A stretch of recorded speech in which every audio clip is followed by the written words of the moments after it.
It's getting recorded, right? Yes. Yeah, okay. Yeah, you can start then.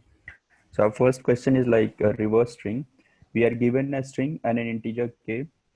We need to reverse the first k characters for every 2k characters, counting from the start of the string. If there are less than k characters left, reverse all of them. And if there are less than 2k but greater than equal to k characters, then then we can reverse the first k characters and leave the other as original. So if we see in this example, k equal to 2, so for the first 4 characters, you need to reverse first 2 characters. The remaining characters is 3, which is greater than k but less than 2k. So for that, the rule is reverse the first k character. So you reverse ef, that is, it will be fe, and leave the other g as it is. And it will consist of only English letters and will run in the range 1 to 10k. May I any queries in the question?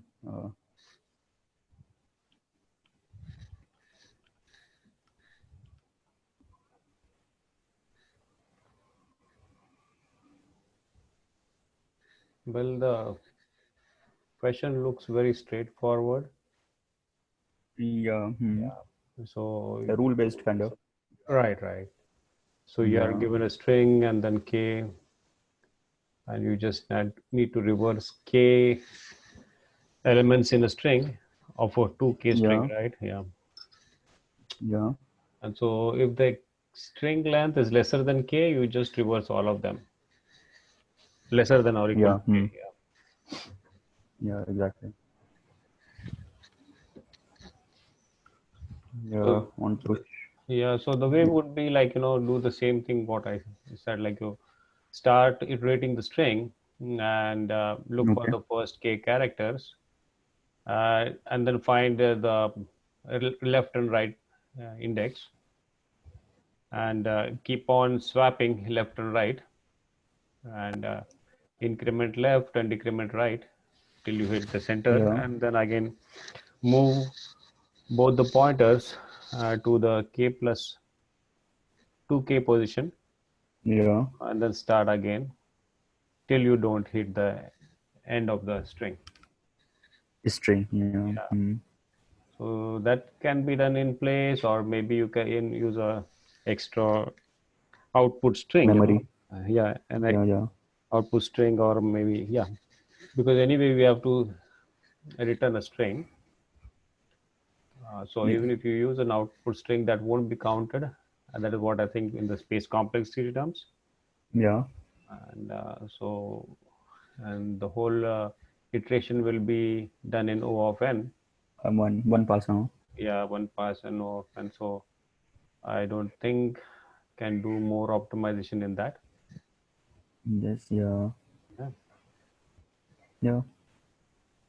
So yeah, want to share code and Okay, I can share that. okay. Okay. Let me finish then because it's Sure. already there. Yeah. Yeah.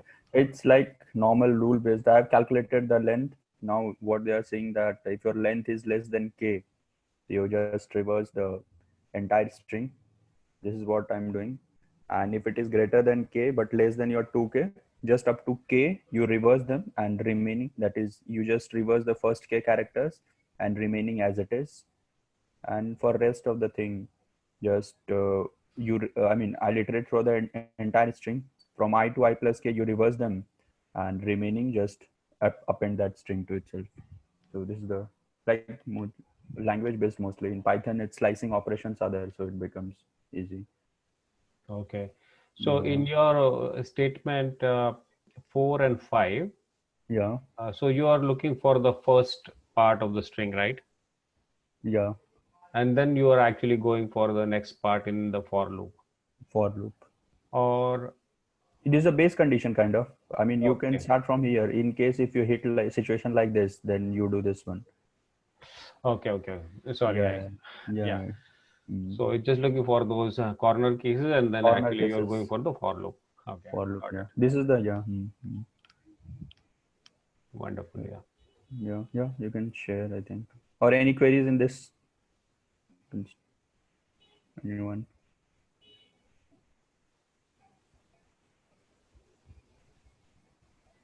Yeah, looks Yeah, you clear to can. me. Yeah. Yeah, you can share. Okay. Mine is actually too much of code and it's not Oh, C++. so well implemented. Yeah. No, but I also did not do a good job there. But yeah, let me show it. So I did it the two ways, you know.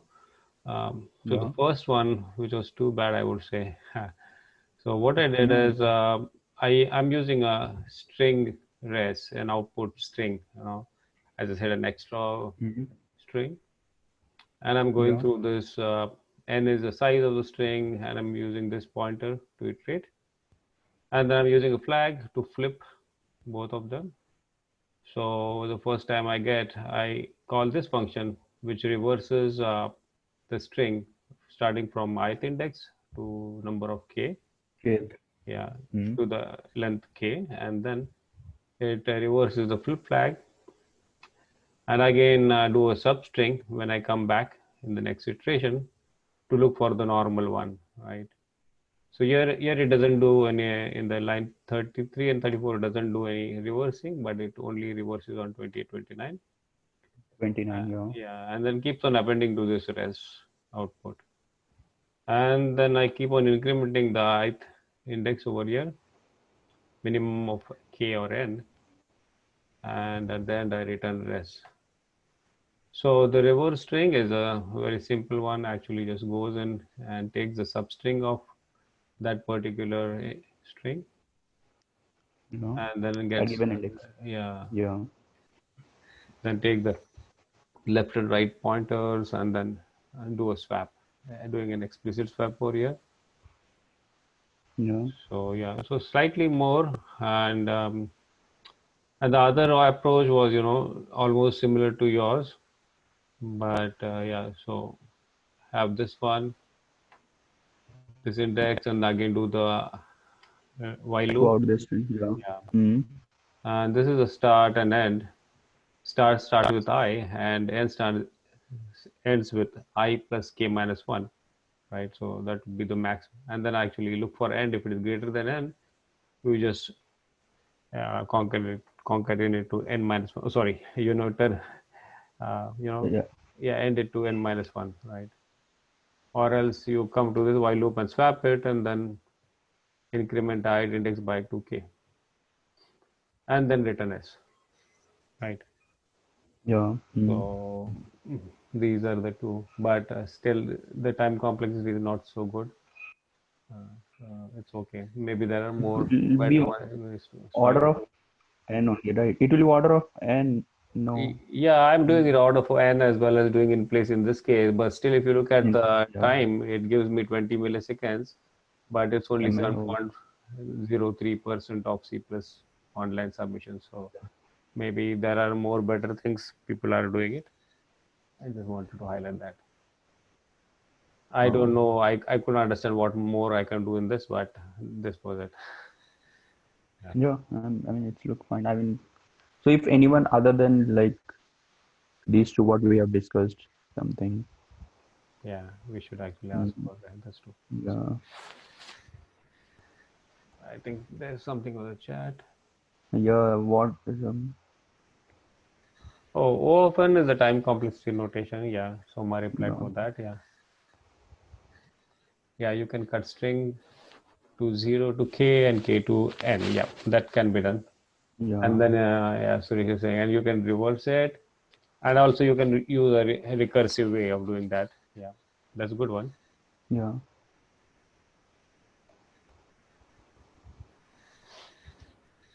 Santosh, can you share your code once again? Okay. I think I also have a similar one, but I'm not getting that much runtime. So I just want to compare. Mine is very bad runtime. If you look at it, it's 7.03. Yes, but I also have a similar code. I'm just trying to see where yours is and mine is different. So uh, what if you do at line,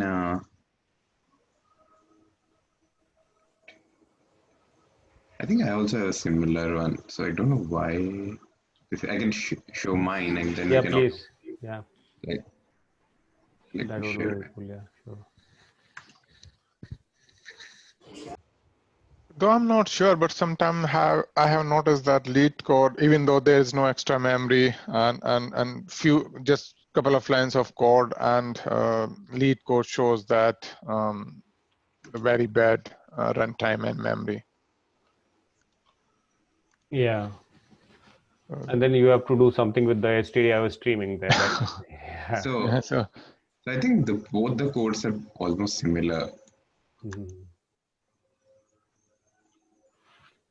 So here I'm also jumping it by 2k I, and here the start is equal to I, and then taking minimum of length or this, then do swapping, and then yeah. Do you think any difference here, Santosh? I think you are using this for loop, and inside this one. Yeah, that could be changed. Like it can be while, and this I can come down. Mm.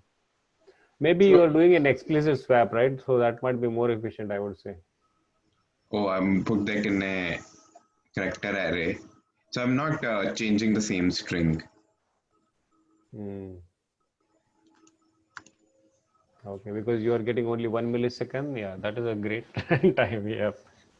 yeah, it depends then. I mean, you are using swap function, so it depends on that whether they are actually using inline or not, Mm. what compiler they use. Yeah. No. I think I'll try to do this one because you are actually jumping here with 2 times. I think that is also the same. Yeah. No, but yeah, that is also same.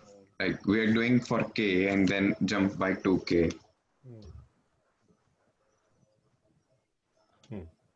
So don't see any difference. Only I see difference like I put that first in a character array Okay. and then doing in place and then returning. So I'm not doing a string operation. So I think string operations could be costly. Okay. Uh-huh. But in C++, string operation are in place. Yeah, but still, Okay. yeah, it is mutable though. But okay, let me try it this way. Okay. No problem. Yep. Thanks, Vasim. Yeah. Yeah, thanks.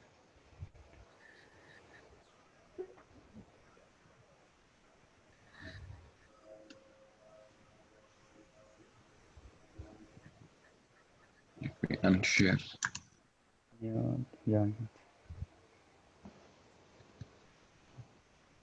Yeah, we can go for next. Right.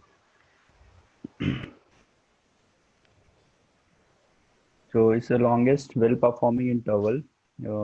We are given an hours, a list of number of hours worked per day for a given employee. Now, a day is considered to be a tiring if and only if the number of hours worked is greater than 8. A well-performing interval is the interval of days for which the number of tiring days would be strictly larger than the number of non-tiring days. Need to return the length of longest well. So if you see this one, so this 9 and 9 are tiring days because it's greater than 8. And this is the only subarray 996 where you can see that number of your tiring days is strictly greater than non-tiring day. You have one non-tiring day, and so you should have 2 tiring day for them. So the length is 3. Other than this, if you check, even if you take the entire array, it's not possible because this is 4 and this is 3. Tiring day is less and non-tiring is greater. Yeah. So any queries in the question?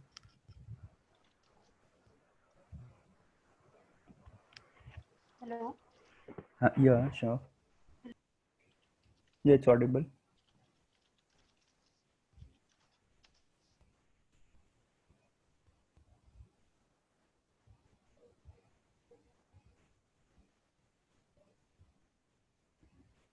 Somebody wanted.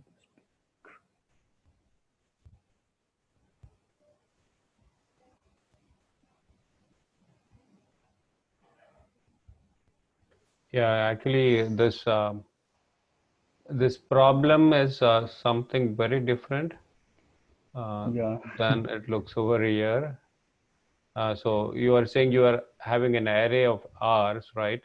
And if it is greater than greater than 8, they are Okay. tiring ones. And if they are lesser than Yeah. 8, they are non-tiring ones. So we just want to get the well-performing interval wherein we have the number of tiring days more than the non-tiring days. One more. One more was efficiently we have to have more number of interval. Yeah. It's strictly greater than, okay. Yeah. So it obviously comes to like if you have 4 number of tiring days. So in the string, in that interval, like if you can have max will be 7. So you can only accommodate 3 of the non-tiring ones. Non-tiring days, yeah. So that becomes an efficient, well-performing interval, right? Because that is the longest one. Yeah. Exactly. So in the example, what they say, show like, you know, you have 2 of them, 9s, which are greater than 8. So they both are tiring and only you can accommodate 1, which is 6, which is a non-tiring one. And therefore the longest well-performing interval there is 3. Yeah, so actually, I don't know, what I thought was, you know, you go through each and every index, like you start from the first index, and also you can just check the first index. If it is higher, you can say, okay, this is 1. Or then you can start with the first 2, and then first 3, first 4, keep on doing it. And then start from the second index, do it the same, and iterate through all and find what is the maximum, right? That is one way you can do it, but that will be n square operation, right? So I just thought, you know, very high level brute force, not a very good option, and it will surely hit TLE, but just a thought, you know. Yeah, it's a nice one. Shashank, can you take another example and explain the question? Yeah, sure. Another example. Yeah, I can. We can. You know, you can do one thing. Okay, you already have it. Yeah, good. Or else the example I don't have. Yeah, you can take this one. Modify and modify it. Yeah. So here we have to return the interval. Those should be contiguous or. Yeah, it has to be continuous. All of them. So that it should be. So then sliding window. But how will so both pointers initially at the 0th index, right? Yep. APC similar. Yeah, go ahead. So we'll just keep the track for the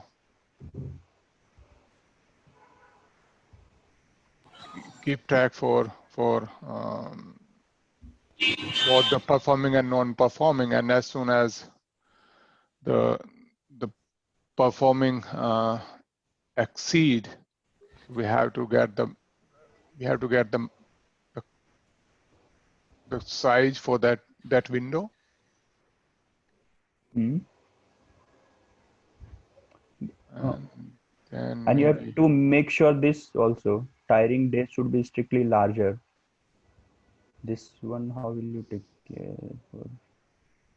count? You have to take, or what? You'll take count of how many numbers are greater than 9 and how many of them are less than 8. Yeah, both. So that every time, whenever you include an item to that window, you can check that. Just a thought. Should work like. I am not sure.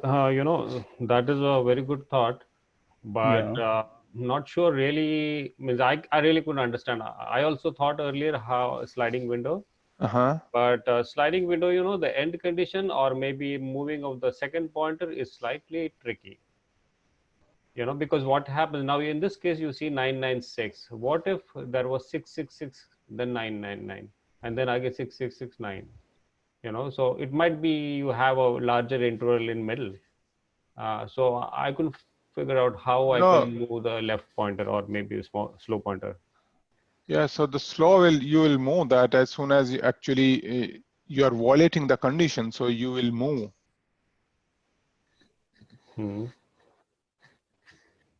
So you will keep a count of always looking at how much number of.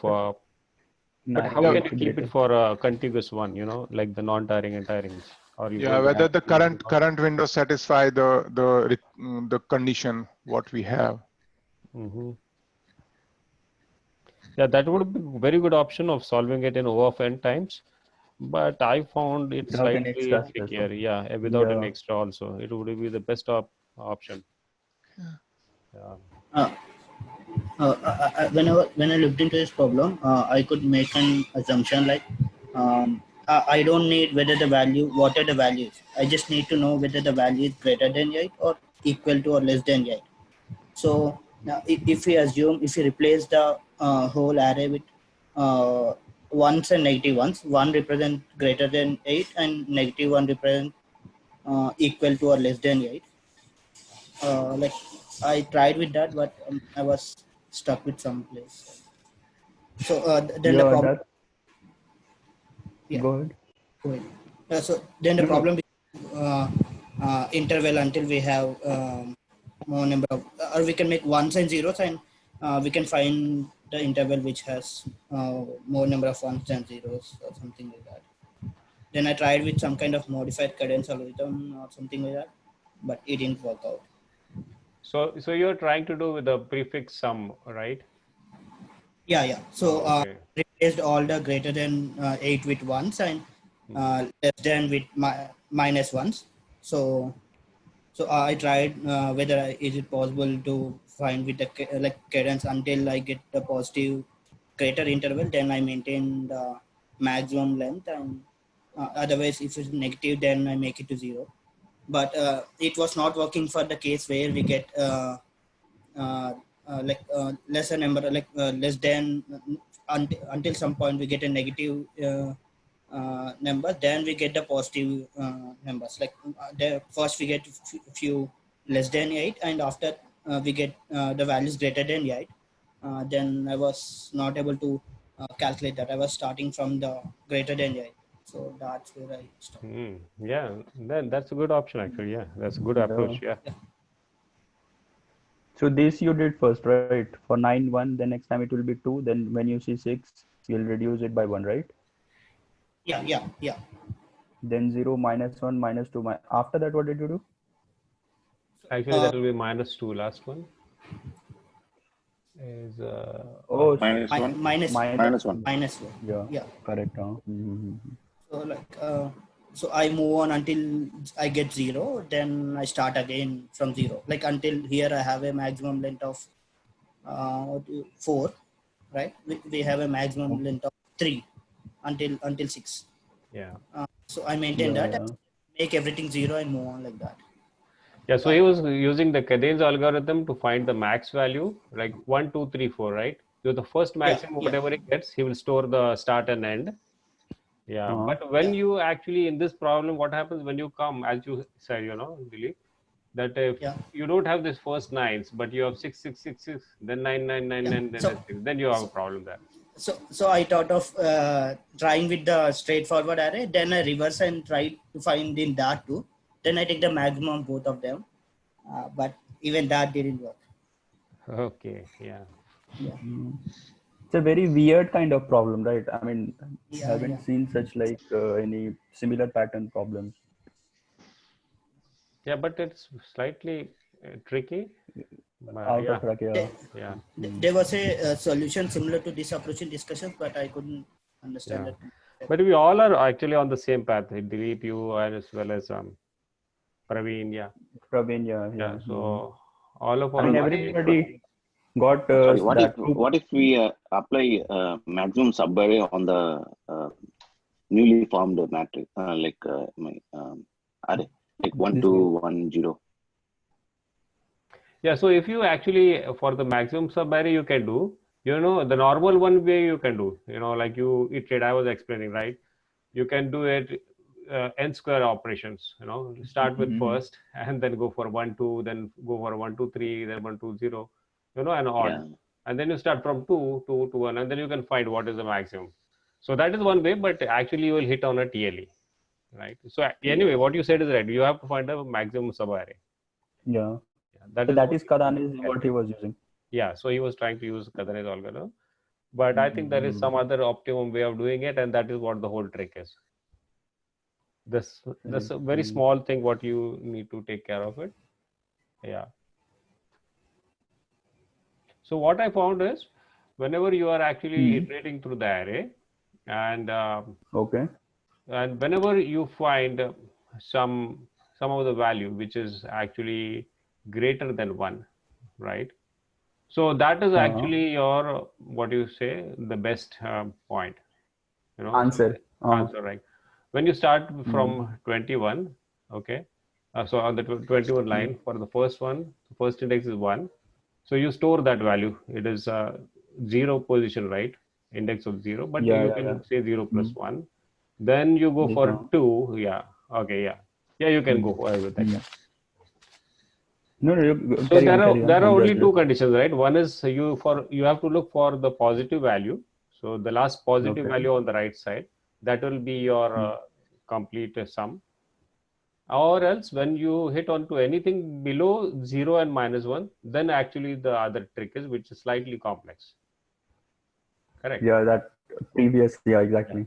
So, but whenever, even after you did like -1, -2, -1, you know, in the last one, and after that also you have some more -1, then if you have some addition positive one, so you can always say that that positive one from the 0th index, the whole of the array will be a answer.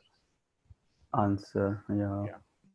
Or else then if you don't find that, then you have to do this complex thing. But actually, I think you will be explaining, right? Yeah.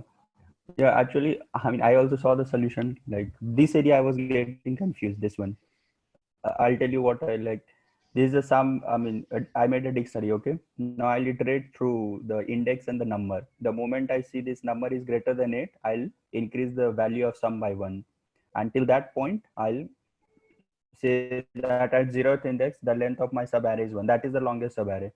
Now, what they are doing.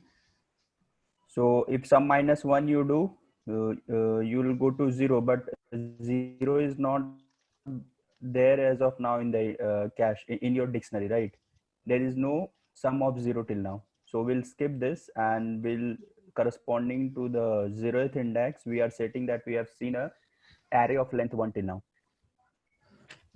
This is your array sum. I mean, the sum is 1 till the index 0, which we have visited as of now. And next, again, when you proceed for next 9, so your sum will increase to 2.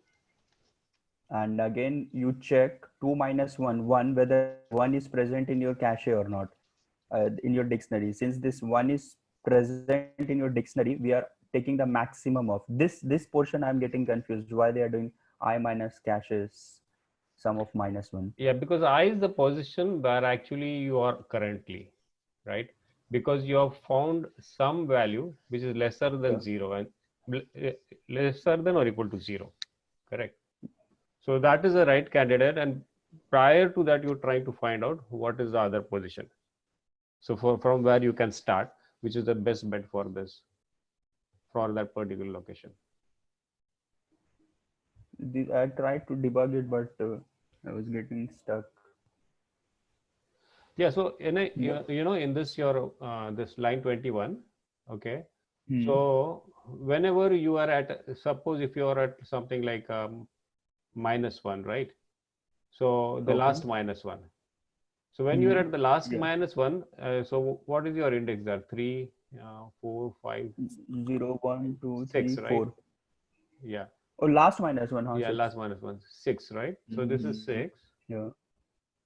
So your I will be 6, okay? And then what you need to do, your -1 is your current prefix, right? So you have to just subtract -1 from the prefix, the current prefix, which is equal to minus of -1. So your other prefix will be -2. So you can have maximum from this position of 6, only 2 of them, right? So because you will try to see a lesser prefix of by -1. That is what the sum is. You have to have a value at a particular index which of that prefix. If it is lesser than 1, so you have one number less than the tiring and non-tiring, correct? So that is the difference you want, tiring and non-tiring. So here your -1 gives you the value of the tiring and non-tiring value still this end. So if you just subtract that one, so you will get the next prefix. So that is -2. So if you had already stored all these values in a map, so you could have found out from where your -2 is, because you have to always store the first whatever you find this prefix of -1. if you store it in max, like with the most Hmm. left side. So when you come to 0, you will store that value in a map with that index of like 3 or so. And then when you come for -1, you will do the same, and -2 will do the same. And then you use that map to find those index. So that is what your cache is doing, correct? So it is actually doing some -1. Some -1 is nothing, but you are actually storing this prefix only, right? So your sum is -1 in the 6th position, but sum -1 will be -2. Why you are taking sum -1? Because you want to find the difference between the non-tiring and tiring ones. That is, the difference only should be 1, correct? So if you have -1, then the sum -1 will be -2. So yeah, in this case, this is not a good example though for that case, but it is -2. So -2 is on the index 5. So 5 and -6 will be your maximum value. So it will be 2 in this case. Okay, but you already have found the good value over here, 996, correct? So in this case, it won't be a thing. But if you add 2 9s over in the same array, then actually you could understand this much better.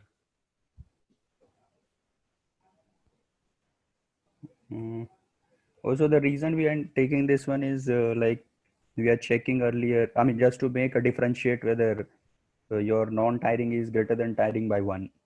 Sorry, tiring is greater than your non-tiring by 1, right? Right.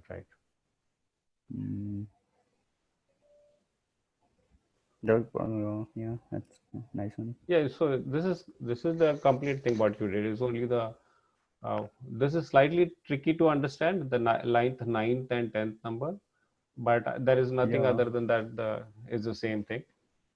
Yeah, these are normal stuff. Right. So the first condition is on line 7. So whenever you see any value of sum which is greater than 0, it means that is your best bet, correct? So whenever you have positive value of more than 0, so your array starting from 0th index to this current index will be your answer. Yeah. So even when you did 999 now, right? So you had 3 9s. If you add one more 9 to that, so it means the whole of this array will be.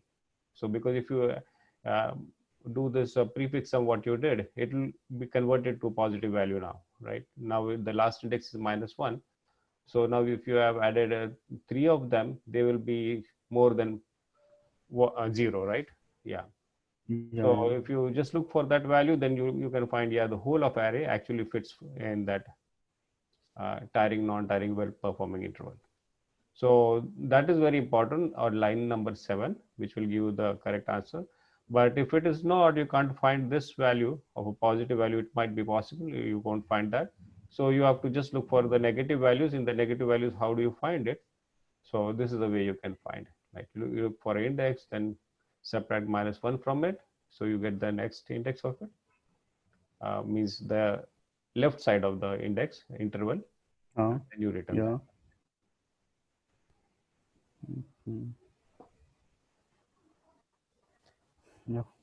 Yeah, it's slightly challenging to grasp this the concept, but it's good actually if you go through it sometime. And there are a lot of articles on this particular problem also on Google search. Yeah, that is the way actually I came to know about this. Many people have written on it. Share that link in Slack. Okay, I can do that. Yeah, thanks for the explanation. Like it was really difficult to comprehend this. No, it is. It is not so easy though, because it is almost like what Dilip was explaining, the Kadeen's algorithm. Similar to that, but on similar lines it is. But only you have to take care of, because there are 2 cases over here, and that is something we need to look for.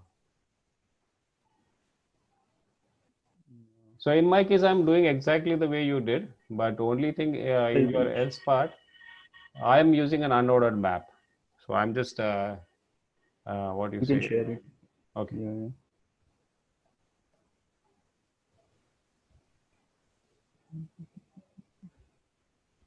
Yeah, this is the one I was looking for. Longest well-performing interval. That's a good article actually. This explains it very well.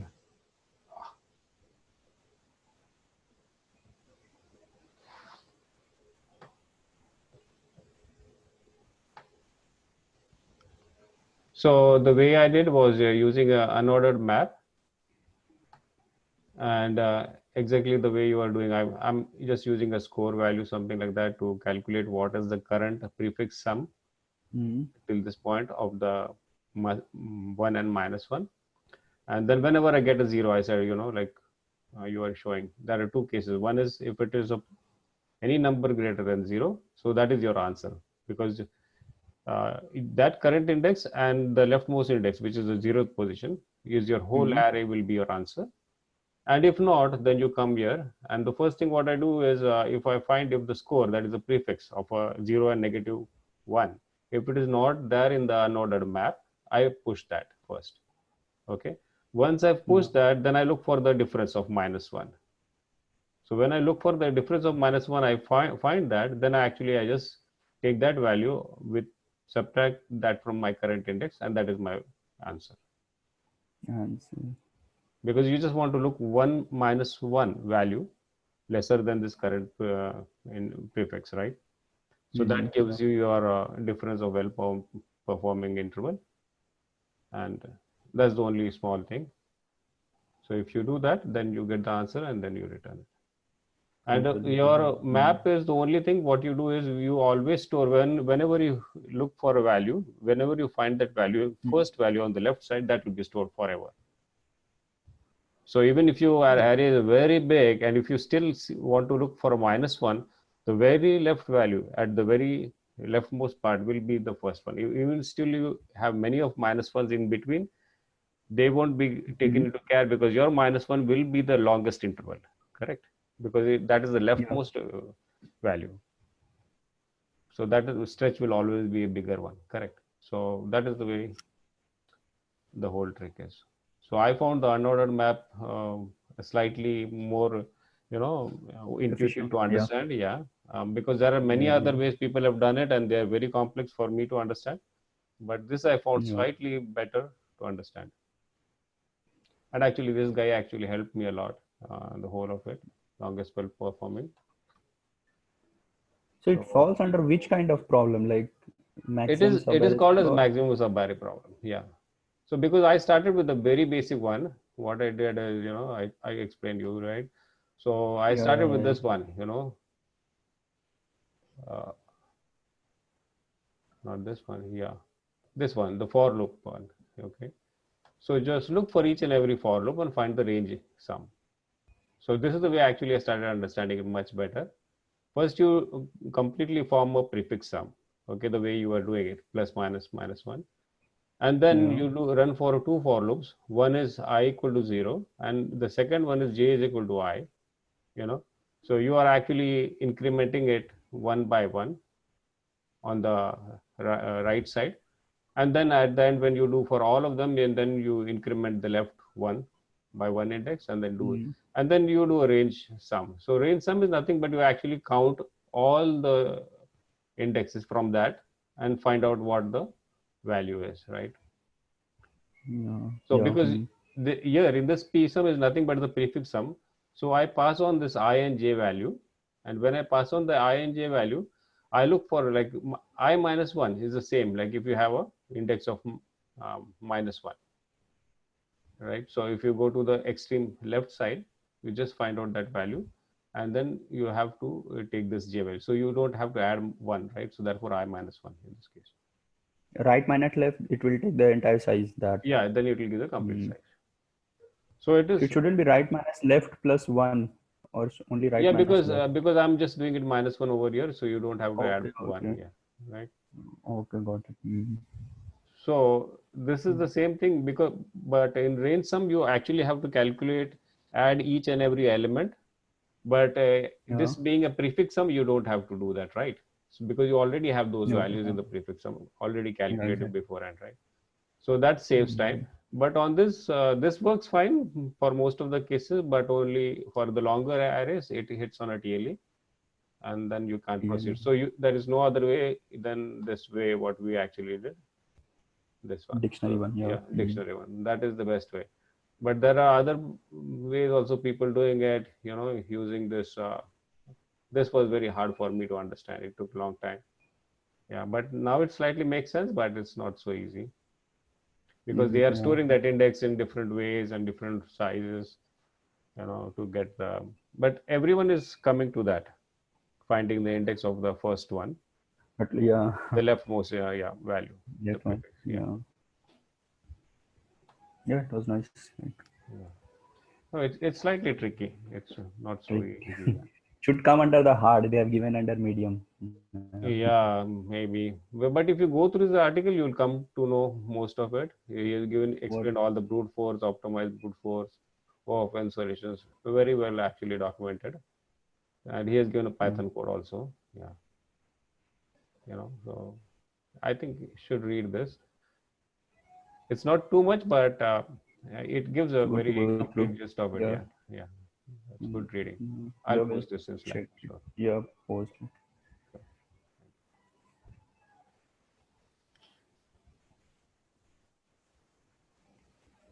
Yeah, so shall we proceed to next, or any queries in previous? You can ask Santosh.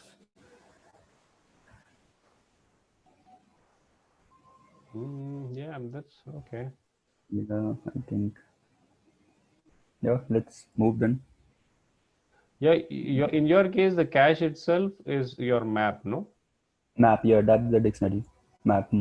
Okay. And your key will be the sum, and corresponding to that, whatever index, to which index you got that sum, that will be taken care by this.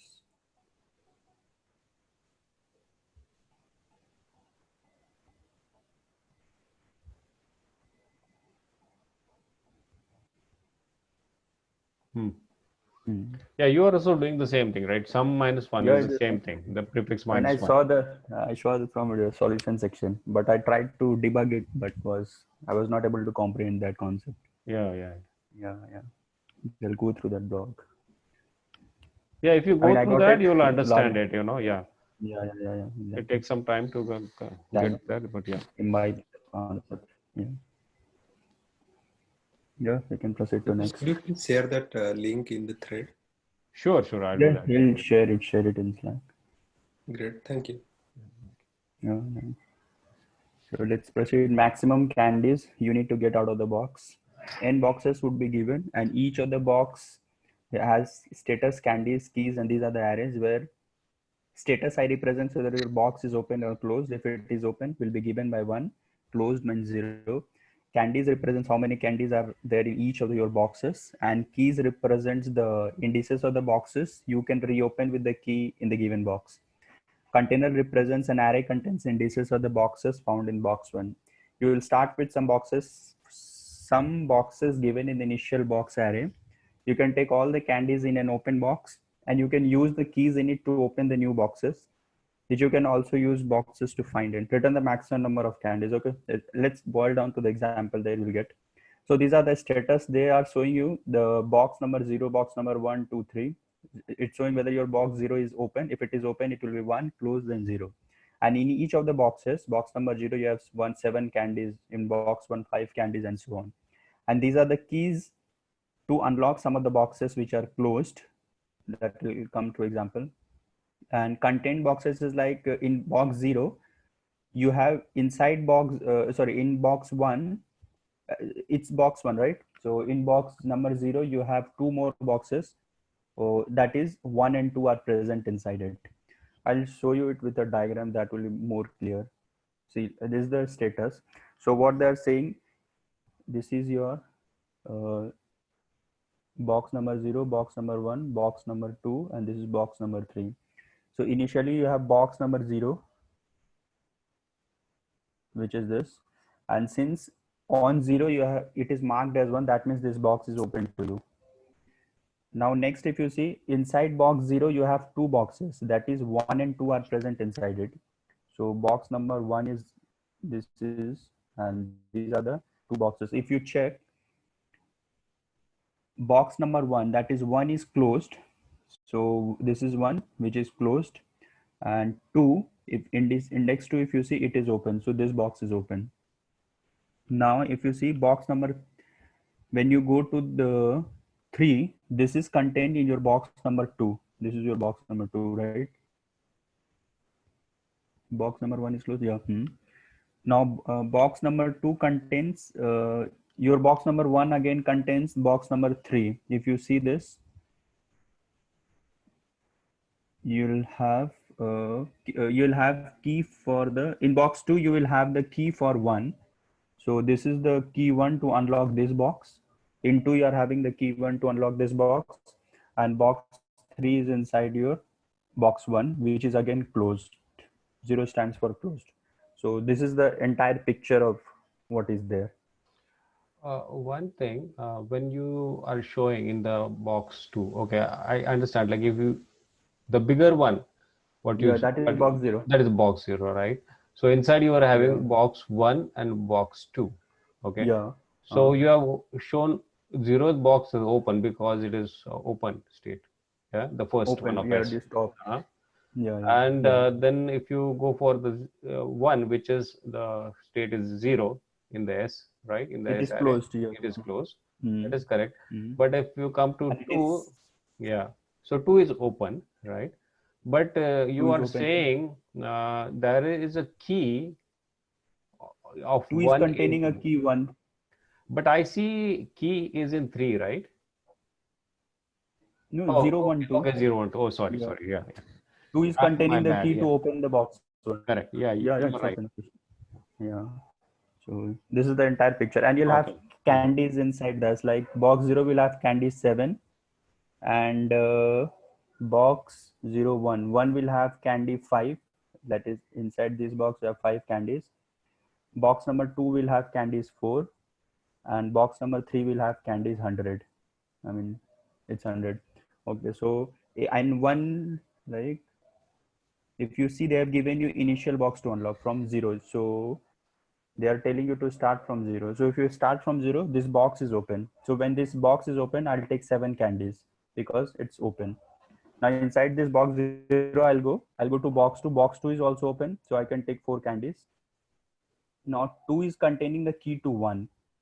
So when I'll open the box 1, and box 1 has 5 candies. So I got again the 5 candies.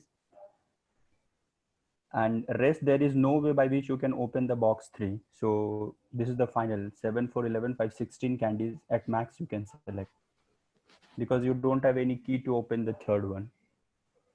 Yeah. Hmm. Yeah, but this is a great representation because it takes a very long time to understand this one. Yeah. No, I went through blog and saw that. Yeah. Some links.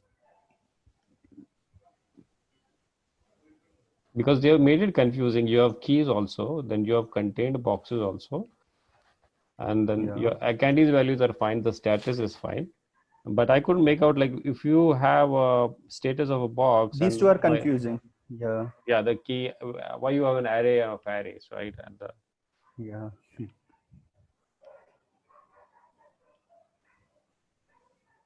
There are any queries in the explanation part of this one?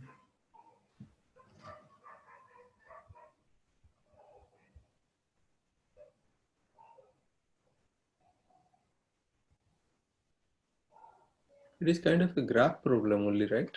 Some of Yeah, the exactly. links are open, some of the links are broken, some of the links are open, that kind of thing. Yeah, it's creating a dependency. Like if you have access to 0, then only you can go to 2. If you have access to 2, then only you can go to 1, kind of like that. Yeah, it's a graph related problem only. So it's like, let's say if I start from 0, I can have access to 2, as well as I can have access to the key 1. Key 1 also I'm having, and secondly, I'm having access to box 1 also. So you can use BFS you can use in this case. Whichever you see the adjacent ones which are connected to, you just push them into the, what do you say, queue. Like you can put 2 key and this. I mean, you put only those things inside your what do you say, queue, from which you can access the, either you can access.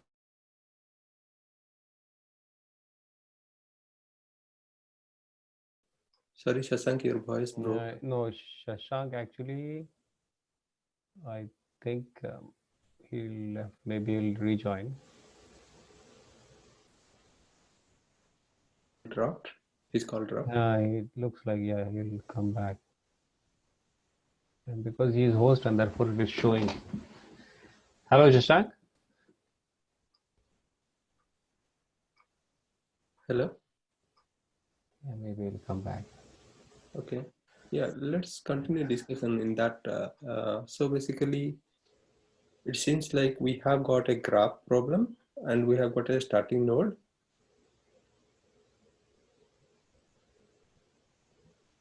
Okay, that's in the host now. No problem. Yeah, go ahead, Rajendra.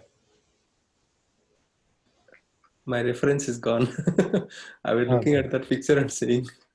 Okay, yeah. But yeah, it looks like it is a graph problem. So some of the links are open, and there is a precondition that unless you have that the key to a link, you cannot open that link. It is closed for you. That kind of thing. So yeah, he was basically saying it nicely. Start with 0, traverse the adjacency list, see which one is open, whatever is open, we can just traverse that. So it is a condition on the BFS. And then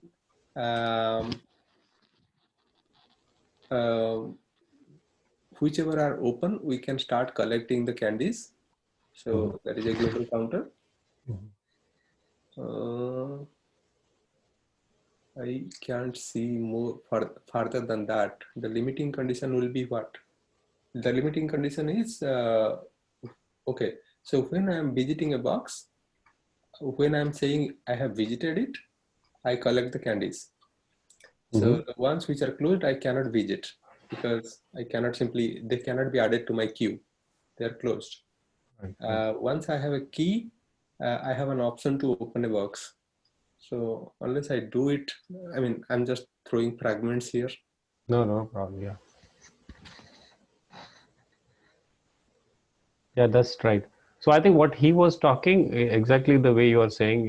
When you are having a BFS, you mean you have a queue, and in the queue actually, first you look for the initial boxes, right? So the initial boxes, whatever they are, actually you try to put them, if they are open, you put them in a queue, correct? So if they are in a queue, you can actually start opening them and collecting the candies, right, Rajendra? That is what you are saying, right? Yes. Yeah. And then when you are actually in the queue, and then you open that box, you take the candies. So you look for the adjacent ones. The adjacent ones are nothing but the contained boxes. And in the content boxes, all those boxes, you look for whichever first you look for the keys. Yes, correct. Yeah. So what we can do is during visiting, there are two things we can do. One thing is we take out the candies, basically that gets deposited to our central stash, which is the global counter we have, how many candies we are collecting. And then we also collect the keys. So I don't know if it is possible for one box to have two keys or something, but then we'll so basically depending on that, whether we'll keep a array of keys or just one key. That is, so what should I say? How many labels are opening up? Yeah, so it is not like straight thing. So depending on the keys, we can open another box, and the box must be already in our site.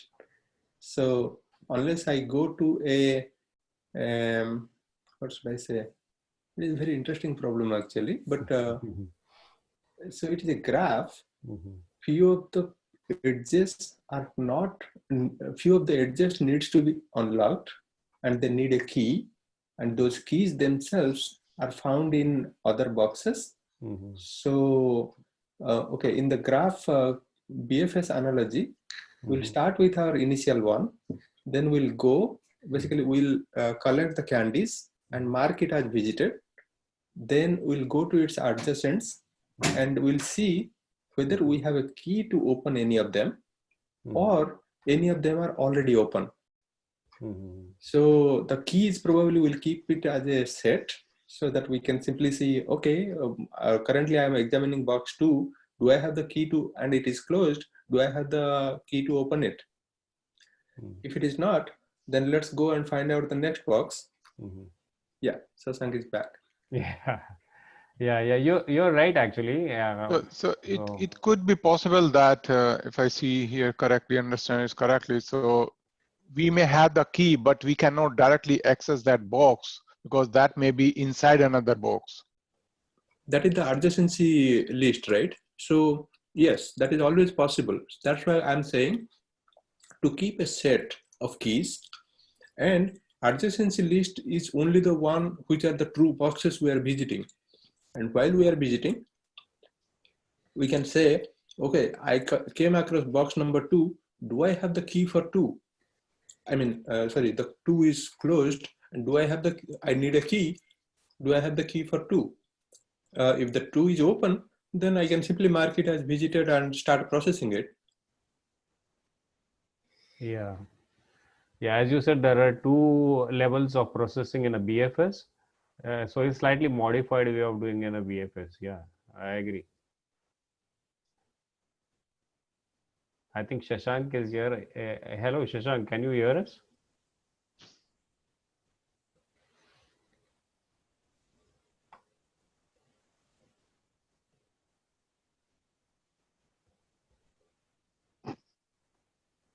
No, I don't think you can hear.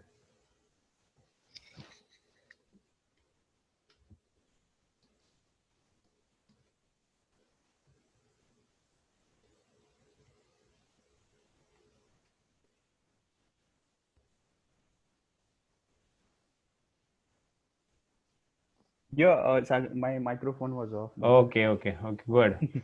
Yeah.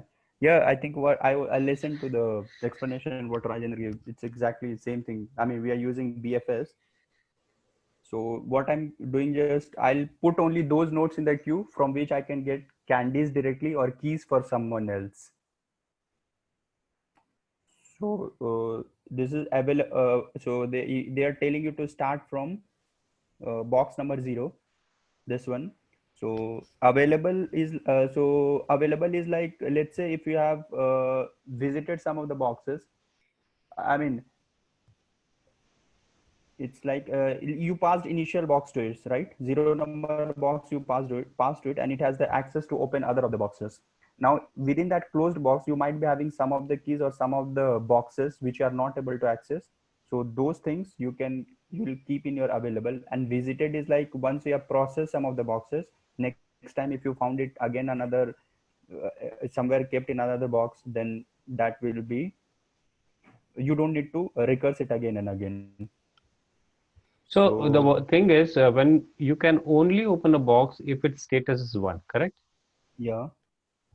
Or you can only open a box if you have found a key for it and the status is closed. Yeah. So that is a 2-way you can actually really open a box. Open a box, yeah. Either you can directly access or you have a key to some of the other boxes which can open it. Okay.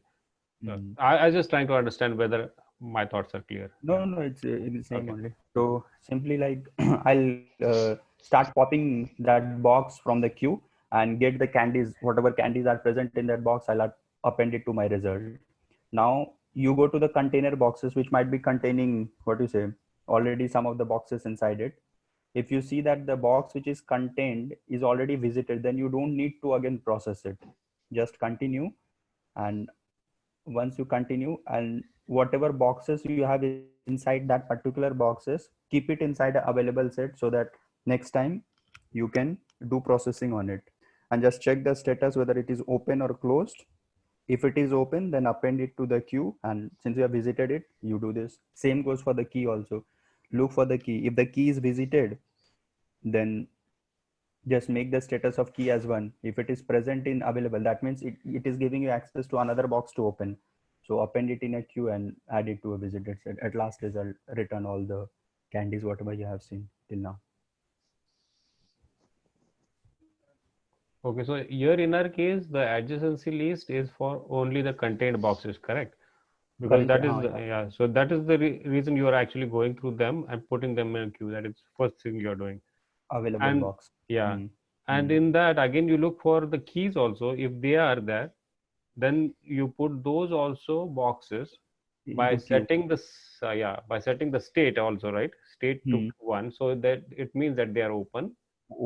And then you put that again in the queue. queue, yeah. So And you're again putting process. it twice in the queue. Okay. Yeah, yeah. I was just wondering, why do you really need visit it in that case? Because you are actually given the exact adjacency list as is. But once you process, next time again, if you found that same boxes you're processing, just to avoid the infinite loop kind of. I'm not sure because they are giving it. So if there some okay, if their problem statement gives a cyclic condition, then yeah, They haven't yeah, given but they have not written anywhere though. That might be a good thing to I explore. wonder why we didn't think through DFS way. Because BFS is what all the like when you were at box 0, you have access to one key. I mean, by which you can open the box 1, and you can go to directly. You can go to box 2 also. 2 also, right? BFS, what you do? You first visit all your neighboring neighbors. You first visit your neighbors. But DFS, you extreme go to the end till the depth finishes, and then you return back. But here my idea is that from this particular node 0, which all are the boxes that I can directly access them. So I'll conquer and then switch to the next. But in DFS, like I'll go to 0 to 2, maybe I'll go to 1, and 1 is not open. Then again, I have to return back from there. And then we could have used, I think, DFS also, but that won't be. Because in DFS, the problem might be, because if only one status of a box is open, so you can go only in that box. But here, in the same level, if you have some keys to open for the other boxes, you will miss that because you'll go to the end of the box and again come back. And then maybe at the next time you can go, but at that time you actually lose the adjacency list of this one, the one which you are visiting, right? So that might be tricky, or maybe it can work, but it will be more processing. Again, you will have to visit the same box again when you get a key. The moment you, why do you think that, I mean, we will have to reprocess the box? So when we get the box, we open the box, and if there is a box inside, then we have to move forward. If there is no box, then we have to return. Yeah, but if you have a box and it is closed, but the key is in some other box, right? So you go to that box, you see it is closed, you come back, okay? But then on the second box, when you're going to the second iteration of some other, some other branch of a DFS, then you find the key, then you'll have to again come to that box and reopen that, right? Backtrack and then, yeah, something like that. So that might be done. I'm not saying it, but it might be more processing time. This is like you have direct access to all these things. Yeah, it's neighbors. Now you'll have some direct access. 2 will contain key to something. 2 it might have some other boxes. From 2, which all boxes I can access. So that gives an intuition of BFS. Yeah, DFS also it's good. I mean, should be, but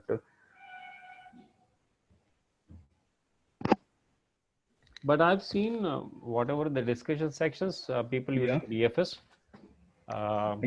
Yeah, very few people are talking about DFS, and actually I saw implementing DFS was also more challenging for me.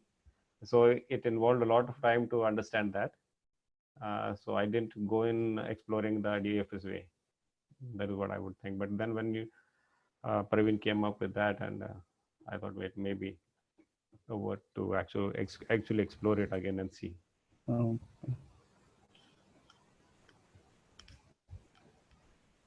And what was the stopping condition? Basically, we have visited all the open boxes, and for the closed boxes we have come across, we don't have the keys. Yeah.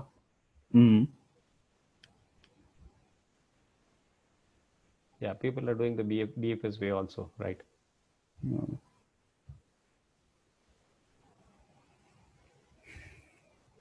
Yeah, because the BFS way it works, then DFS also should work, right? So usually the graph problems are like that.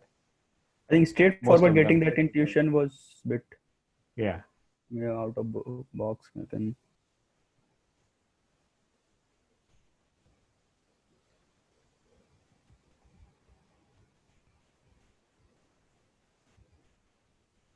I mean, BFS, how they are using it in this problem, that's really very intuitive. Like,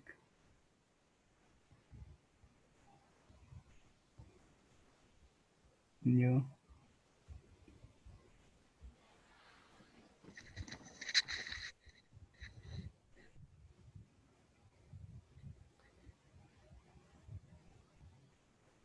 Yep. Yeah.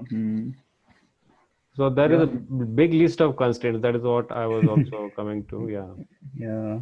So But yeah, are we getting any advantage out of it? yeah, that I is think- what I was coming to also, because nothing, even if you look at that, it's more confusing. Yeah. And if you just go on implementing it, it's slightly okay. All values in key of I are unique. This can give some. Otherwise, it's yeah. So equal number of likes and equal number of dislikes almost. Dislikes, yeah. But this is a good problem for graph thinking of getting the graph like. Yeah. But But if this comes in an interview, it is slightly challenging. Yeah. challenge definitely until and unless somebody has done it before or something like that. Yeah. Or else the interviewer helps you a lot. Yeah. Then.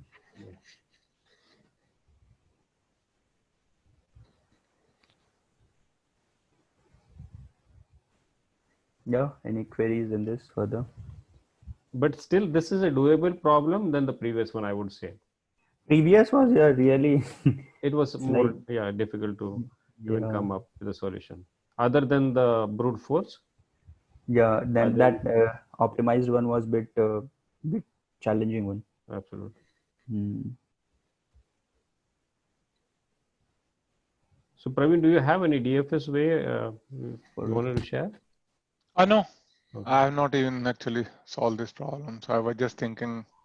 Yeah, actually, what you said, it makes sense, because I'm looking at the comments here. People have resolved using DFS also, and that is what they started with, most of them. Yeah, actually, I missed that point. Yeah. Yeah, to me, I mean, whenever I see the graph problem, first I try to actually DFS. That looks easy to me. Until unless there is intuition that BFS is the only way. Yeah, that's true. No, for me, I look at BFS because you just use a queue and then go ahead. So that looks pretty normal. But DFS, you always, most of the time, you have to use a recursive approach. Yeah, you can use a stack, but the iterative is slightly easier to understand. Difficult. Yeah.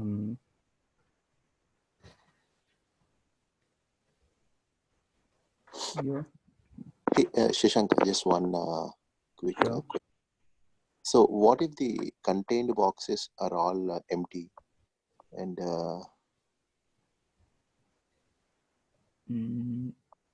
All because are. all are empty, like we are given only the initial boxes is 0. Okay. They have given you from where to open. I mean, first box they'll give you open. Otherwise, everything will be blocked there itself. So I think he's actually looking for example second, right? No, he was thinking that initial box he was not looking at. Like, they'll give us one box from where we need to start, right? If the starting box itself is closed, then it's everything comes to an end. Right, correct. Yeah. So what actually is to be done is take the initial boxes list, push them in a queue, because they are the one which you can actually open, right? Open, yeah. That gives you to. Yeah, but you still have to look for the status, correct? Yeah, that you have to check. Yeah. So you look for a status. If it is open, then you put in a queue. If it is not open, you put in some set. So you can just hold it for some time, correct? Yeah. And then you go for the keys. Maybe when you come in the loop, you go for the key of that particular box. And first, if it is open, you actually go and collect the candies. But then you go for the keys, and whichever the keys are one, and you find out if the boxes are there in that the set that you have stored earlier, which were closed. You again add that in the queue, and then again you go for the contained one also, and you look for the status. If it is open, then you start collecting the candies. So queue will always have those from which you can take the candies, or having the key for the other one. Right, like right. Successive So status boxes will to always be open. If the status is exactly. open only, they will be in the queue. Exactly. And the moment you find a key, just update the status to 1. Earlier, if it was 0. Yeah. You just modify that array. Yeah. Yeah. Now it's more clear. Yeah. Pretty clear. Yeah. Yeah, that was a good explanation. Actually, the way you represented in that drawing, that made it That gives very an easy. Yeah. intuition of BFS. Yeah. Yeah. Without data structure, this was not possible, right? Yeah. Normal array, like I visit first array, go to this, it will become very intricate to implement, I think. But on a whiteboard, when you actually go for an interview, the way you actually did that, we should actually do it so it is more understandable for us also. An interviewer, yeah. Interviewer also, then he understands what you are talking, and it is more easier, because that is the whole problem, actually breaking down of the problem. Boils down to, yeah. While implementing is not a big thing. Yeah, that's a normal, what you say. I'm repeating only this thing only. I'm repeating for the key, and same is for my container boxes. Yeah. No problem. That's good. Yeah. Okay. Yeah, we Let's can close on that. wrap it up. Thank you, Shan. Yeah, Thank you, Kevin, Rajendra. Thank you guys. Yeah. Thank you guys. Yeah.